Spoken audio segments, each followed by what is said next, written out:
Pala yung unit.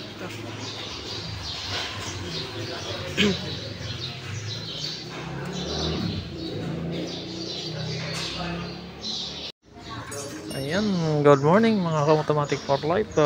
Dito tayo ngayon sa Talisay, Batangas. So, service tayo dito sa isang shop. Ayan mga tropa natin. So, transmission to, yung Hyundai CVT. Ayan. Transmission nito ay marami ng durog na nakita sa loob ng transmission. So, ayan, mga tropa natin. Talisay, Batangas.